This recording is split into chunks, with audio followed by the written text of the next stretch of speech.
सत श्री अकाल जी। उम्मीद है भी सारे ठीक ठाक होवोगे तो सुरक्षित होवोगे। सो घरों तो निकलन लगे मास्क पा के जाओ तो फिजिकल डिस्टेंसिंग की पालना जरूर करो। होर भी सरकार जो भी हिदायतां देंदी प्लीज़ उन्होंने पालना करो तो सुरक्षित रहो। अज असीं गल करांगे मल्टीटास्किंग की। जदों भी किसी दे घरे जाइए तो आपां देखते हैं भी जिहड़े बच्चे आ अक्सर टीवी लग्या हुंदा या मोबाइल ते गाने लगे हुंदे आ ते अपना होमवर्क कर रहे हुंदे आ ते जदों पुछिए भी तो बड़ा वधिया जवाब मिलता भी यार साडे बच्चे तो मल्टीटास्कर आ, ये तो इकट्ठा ही कर लेंदे आ जी सारा कुछ। मैनू ये कोई गल वधिया नहीं लगती, साइंटिफिक तौर पर वधिया नहीं लगती। मेरी पर्सनल राय नहीं इस बारे, पर्सनल राय हरेक दी अड हो सकती है, बट साइंटिफिकली ये गल मल्टीटास्किंग की जिहड़ी गल है कोई चंगी गल नहीं हैगी। जिहड़े साडे दिमाग आ ये कोई कंप्यूटरस नहीं गए, ठीक है भी जिहड़ी साडी स्टोरेज पावर आ वो किसी तरीके दे नाल कंप्यूटर वर्गे असीं कह सकते हैं, बट बेसिकली असीं जिहड़े हैगे आ ऑर्गेनिजम्स आ, जिउंदे जागदे ऑर्गेनिजम्स आ ते साडे दिमाग दे विच भी कोई जिहड़ी वायरिंग आ वो कोई कॉपर वायरिंग या कंप्यूटर वांगू वायरिंग नहीं हैगी। साडे दिमाग च न्यूरोन्स ने, बिलियंस ऑफ न्यूरोन्स।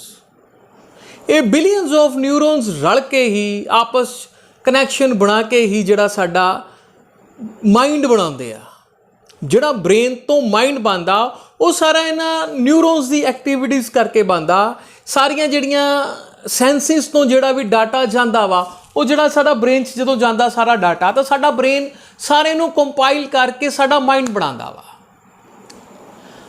हुण इस माइंड की एक या इस ब्रेन की एक शॉर्ट कमिंग आ भी ये जिहड़ा ब्रेन आ ये हरेक चीज़ के उत्ते कॉन्सनट्रेट नहीं कर सकदा गा। मीनस एक टाइम ते जिहड़ा ब्रेन आ स्पैशल इंटैंशन सिर्फ एक चीज़ नूं दे सकदा, एक तो बाद चीज़ां नूं ये अटैंशन नहीं दे सकदा गा। तुसीं देख लो भी रात नूं तुसीं जदों सोने हो तो तुहानूं नींद नहीं आती, कई बारी तुहाडे दिमाग च बड़ियां थॉट्स चलदियां रहणगीਆਂ, जिवें इस तरह लगदा जिवें एक जंगल आ ते जंगल दे विच आवाज़ां आ रहीआं तरह तरह दियां। समथिंग कोई शेर गरज रिहा वा, किते भेड़िया वा, किते बिल्ली है, किते डड्डू आ, कुछ भी something like it is like a मैटाफोर भी तुहाडे दिमाग च बड़ा कुछ चलदा रहिंदा, बड़ियां आवाज़ां आंदियां रहिंदियां। मीनस तुहाडे दिमाग च बड़ियां थॉट्स चलदियां रहिंदियां। पर की तुसीं किसी भी एक टाइम दे उत्ते एक तो वध चीज़ बारे सोच सकते हो? कदे भी नहीं, नैवर। तुसीं एक टाइम ते सिर्फ एक चीज़ बारे सोच सकते हो, एक तो वध चीज़ों बारे तुसीं सोच नहीं सकते। This is the short coming of our brain. तुसीं छोटे मोटे काम आ जिहड़े हो तो तुसीं कर सकते हो। मीन तुसीं जे ड्राइव कर रहे हो तो तुसीं फोन कॉल, जे कोई इंपॉर्टेंट फोन कॉल आ चलो तुसीं सुन लैंदे हो, जिहदे लई बाहली कोई कॉन्सनट्रेशन ना चाहिए हो तुसीं सुन सकते हो। बट की जे मैं तुहानूं कहां भी एक पासे तुसीं ड्राइव करें दूसरे पासे तुसीं मैथ की कोई प्रॉब्लम सॉल्व करो, की तुसीं कर सकते हो? No you can't do it, because साडा जिहड़ा ब्रेन है इस चीज़ नूं अलाउ नहीं करता। जदों असीं मैथ की प्रॉब्लम बारे सोचांगे उदों जिहड़ी साडी अटैंशन ड्राइविंग तो डाइवर्ट हो जाएगी। सो जिहड़े मैक्सीमम एक्सीडेंट होंदे वो साडी ड्राइविंग वेले फोन सुनन कारण या इस तो भी बाद जिहड़े टैक्सटिंग कारण होंदे आ। टैक्सट करन दा मतलब जदों तुसीं टैक्सट करदे हो तुहाडा दिमाग की करदा वा? एक पासे तुसीं गड्डी चला रहे हो, बार बार तुहाडा फोन टैक्सटिंग ते जांदा वा या तां वॉइस टैक्सट भेजो, दैट्स डिफरेंट। पर तुसीं वो बटनां दे नाल भी खेडना, तुहाडीआं मसल्स भी चलदे ने, तुहाडी निगाह भी किसी एक तां सड़क ते जा रही है, दूसरी तुहाडी निगाह जिहड़ी वो फोन ते जा रही है। तुहाडा ब्रेन डाइवर्ट हो रहा वा, बार बार डिसीजन मेकिंग है जिहड़ी ओहदी औखी हो जाती। सॉरी, उन्होंने डिसीजन का नहीं पता लगता भी मैं डिसीजन किहड़ा लैना वा, किहड़े पासे मैं डिसीजन लैना वा। ड्रिंक करके ड्राइविंग औखी क्यों होंदी है? बिकॉज जिहड़ा हैगा वा तुहाडी जिहड़ी थॉट प्रोसैस है वो स्लो हो जाती है। पूरा जिहड़ा ब्रेन वो अटेंड नहीं कर पाता, सारे डाटे नूं अटेंड नहीं कर सकता। Most of the time 90% time ते जिहड़ा साडा ब्रेन आ वो ऑटो पायलट ते रहिंदा वा। जिहड़ा ऑटो पायलट दा डाटा वो एक सेकंड च कई जिहड़े हैगे मिलियन बिट्स का डाटा जिहड़ा वो ਆਟੋ ਪਾਇਲਟ ਆਪਣੇ ਆਪ ਅੰਦਰ ਸਮਾ ਲੈਂਦਾ ਵਾ। ਸਬਕੌਂਸ਼ੀਅਸ ਬ੍ਰੇਨ ਆ ਜਿਹੜਾ ਤੁਹਾਡਾ ਆਟੋ ਪਾਇਲਟ ਤੇ ਜਿਹੜਾ ਚੱਲਦਾ ਵਾ ਉਹ ਬੜਾ ਡਾਟਾ ਇਕੱਠਾ ਕਰ ਸਕਦਾ ਵਾ।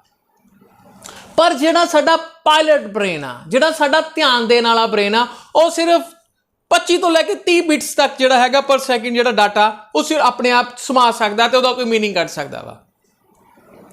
ਅਸੀਂ ਕੋਈ ਵੀ ਡਿਸੀਜ਼ਨ ਆ ਜਿਹੜਾ ਕੰਟੈਕਸਚੁਅਲ ਡਿਸੀਜ਼ਨ ਲੈਂਦੇ ਆ, ਸਾਰੇ ਆਸ-ਪਾਸ ਦੇ ਹਿਸਾਬ ਨਾਲ ਲੈਂਦੇ ਆ।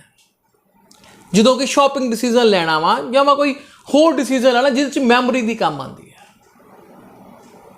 ਸਾਡੇ ਜਿਹੜੇ ਬ੍ਰੇਨ ਆ ਉਹ ਸਾਰਾ ਡਾਟਾ ਇਕੱਠਾ ਕਰਦਾ ਰਹਿੰਦਾ। ਸੋ ਜੇ ਮੈਮਰੀ ਦੀ ਗੱਲ ਕਰੀਏ, ਮੈਮਰੀ ਬ੍ਰੇਨ ਦੀ ਅਨਲਿਮਿਟਿਡ ਮੈਮਰੀ ਆ।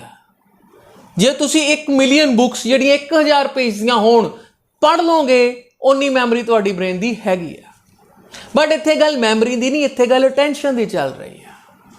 ਬ੍ਰੇਨ ਮੈਮਰੀ ਮਸ਼ੀਨ ਬਹੁਤ ਪਾਵਰਫੁਲ ਮੈਮਰੀ ਮਸ਼ੀਨ ਆ, ਸੁਪਰ ਕੰਪਿਊਟਰ ਤੋਂ ਵੀ ਉੱਪਰ ਆ ਆਪਣਾ ਬ੍ਰੇਨ। ਬਟ ਅਟੈਂਸ਼ਨ ਦੇ ਮਾਮਲੇ 'ਚ ਇਹੋ ਜਿਹਾ ਕੁਛ ਨਹੀਂ ਹੈਗਾ। ਅਟੈਂਸ਼ਨ ਵੇਲੇ ਇਹ ਮਲਟੀਟਾਸਕਿੰਗ ਨਹੀਂ ਕਰ ਸਕਦਾ ਗਾ।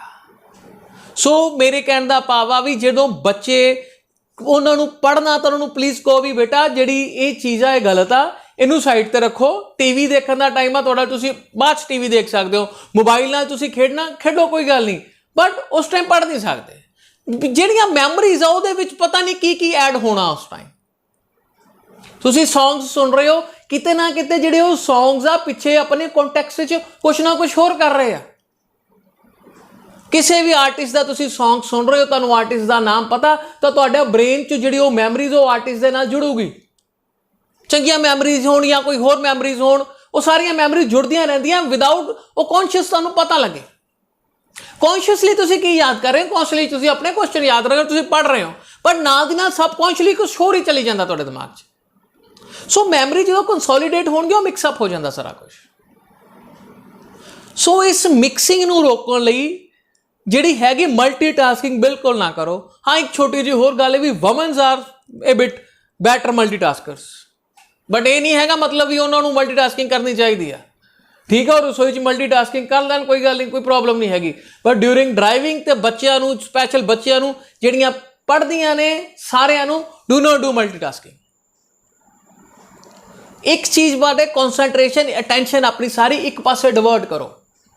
ਜਦੋਂ ਤੁਸੀਂ ਪੂਰੀ ਅਟੈਂਸ਼ਨ ਦੇ ਨਾਲ ਪੜ੍ਹੋਗੇ ਤਾਂ ਹੀ ਜਿਹੜਾ ਤੁਹਾਡਾ ਬ੍ਰੇਨ ਆ ਉਹਨੂੰ ਕੈਚਅਪ ਕਰੂਗਾ।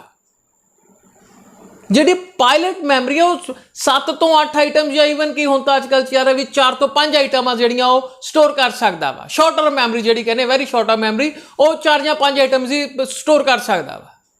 ਸੋ ਅਸੀਂ ਸ਼ਾਰਟ ਟਰਮ ਨੂੰ ਲੌਂਗ ਟਰਮ 'ਚ ਲੈ ਕੇ ਜਾਣਾ, ਇਹਦੇ ਲਈ ਅਟੈਂਸ਼ਨ ਦੀ ਜਿਹੜੀ ਬੜੀ ਜ਼ਿਆਦਾ ਜ਼ਰੂਰਤ ਆ।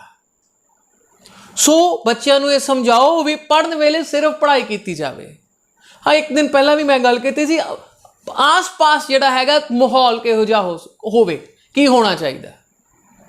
ਠੀਕ ਹੈ ਵੀ ਜੇ ਬੱਚਾ ਤੁਹਾਡਾ ਪੜ੍ਹ ਰਿਹਾ ਵਾ, ਉਸ ਦੇ ਨਾਲ ਕੋਈ ਰਿਲੇਟਿਡ ਕੋਈ ਚੀਜ਼ ਚੱਲ ਰਹੀ ਆ, ਉਹਦੇ ਨਾਲ ਹੌਲੀ ਹੌਲੀ ਕੋਈ, ਚਾਹੇ ਉਹਦੇ ਫੋਨ ਤੇ ਚੱਲ ਰਿਹਾ ਵਾ ਜਾਂ ਉਹਦੇ ਕੋਈ ਸਾਊਂਡ ਸਿਸਟਮ 'ਚ ਚੱਲ ਰਿਹਾ ਵਾ, ਕੁਛ ਸੁਣ ਰਿਹਾ, ਉਹ ਕੋਈ ਐਜੂਕੇਸ਼ਨਲ ਸੁਣ ਰਿਹਾ ਵਾ, ਤਾਂ ਉਹ ਗੱਲ ਮਾੜੀ ਨਹੀਂ ਹੋਏਗੀ। ਪਰ ਕੋਈ ਸੰਗੀਤ, ਉੱਚਾ ਸੰਗੀਤ ਚੱਲ ਰਿਹਾ ਵਾ, ਕੁਛ ਹੋਰ ਚੱਲ ਰਿਹਾ ਵਾ, ਤਾਂ ਉਸ ਨਾਲ ਤੁਹਾਡੀ ਜਿਹੜੀ ਐਜੂਕੇਸ਼ਨ ਆ, ਤੁਹਾਡੀ ਜਿਹੜੀ ਮੈਮਰੀਜ਼ ਆ, ਉਹ ਬਹੁਤ ਵਧੀਆ ਨਹੀਂ ਬਣ ਗਈਆਂ, ਚੰਗੀ ਤਰ੍ਹਾਂ ਉਹ ਮਿਕਸ ਆਪਣੀ ਕੰਸੋਲੀਡੇਟ ਨਹੀਂ ਹੋਣਗੀਆਂ। ਕੋਈ ਮੈਮਰੀ ਕਿਤੇ ਜਾਣੀ ਆ, ਕੋਈ ਮੈਮਰੀ ਕਿਤੇ ਜਾਣੀ ਆ, ਮਿਕਸਿੰਗ ਨਹੀਂ ਹੋਣੀ ਚਾਹੀਦੀ। ਸੋ ਕੌਨਸੈਂਟਰੇਟ ਔਨ ਅ ਸਿੰਗਲ ਆਈਟਮ। ਸੋ ਬੱਚਿਆਂ ਨੂੰ ਇਹ ਮੇਰੀ ਸਲਾਹ ਵਾ, ਰਿਕੁਐਸਟ ਆ ਵੀ ਪਲੀਜ਼ ਬੱਚਿਓ ਜਿਹੜੀ ਆਪਣੀ ਹੈਗੀ ਕੌਨਸੈਂਟਰੇਸ਼ਨ ਦਾ ਟੈਂਸ਼ਨ ਆ, ਇੱਕ ਟਾਈਮ ਇੱਕ ਪਾਸੇ ਲਾਓ। ਬਾਕੀ ਸਾਰਿਆਂ ਨੂੰ ਵੀ do not be multitasker. Mobile can be a multitasker, robot can be a multitasker, your iPad can be a multitasker, but we humans are not multitaskers. So please avoid this. So thanks a lot. ਉਮੀਦ ਕਰਦਾ ਵੀ ਚੰਗਾ ਲੱਗਿਆ ਹੋਊਗਾ। So please ਇਹਨੂੰ subscribe ਕਰਿਓ ਤਾਂ ਕਿ ਆਪਾਂ ਹੋਰ ਵੀਡੀਓਜ਼ ਪਾਉਂਦੇ ਰਹੀਏ। ਤੇ ਥੈਂਕਸ ਅ ਲੋਟ।